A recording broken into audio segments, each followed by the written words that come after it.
Mga grupo sa motorela drivers ug operators sa Cagayan de Oro City mihangyo sa Roads and Traffic Administration nga tugutan sila nga mag-ali inay magtuyok-tuyok sa syudad inig mangita og pasahero aron makadaginot kuro sila sa gasolina. Ani ang report ni James Paulo Yap.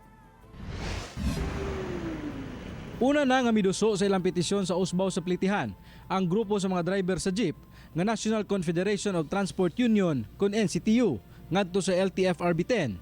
Apan sa June 28 pa kuno kini Tokyon sa mga opisina. Karon, ang grupo na sab sa mga driver ug operator sa motorela ang mihangyo sa lokal nga kagamhanan ug sa Roads and Traffic Administration nga unta tugutan sila nga mag-ali sa mga nagunang kadalanan sa syudad inig mangita og pasahero aron sab kuno makadaginot sa gasolina. Pungutana mo agwanta ba ang mga driver? Kaya ako nakita karon nga daghan na kay mga driver ang nangundang pag-drive. Usa kung mahitabo na nga mangundang ang mga driver, ang makaluluoy sa masakay o mga trabante. Si Tatay Mariano Likot, kung kaniadto 200 pesos lang ang iyang tubil sa tibok adlaw niyang pagpamasada, karon midoble na ug wala na kunoy halos madala para sa iyang pamilya. Kali yun, may okay ra. Kaya dili man kayo kala sa gasolina, kaya ali-ali ra mami. Sumpo na pa sa irobol. Oo, kaysa magdagan-dagan ka, isa ra ka buok. Abot ka kugon, duha, isa. Dagan ba kay rila?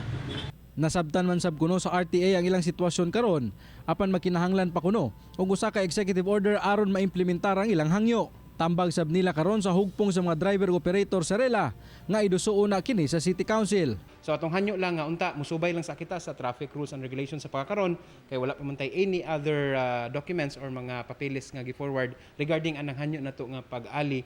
So gamay lang gyud nga pag-antos atong paghanyo. Kauban si Jaybert Pairat sa kamera. Ako si James Paulo Yap para sa One Mindanao.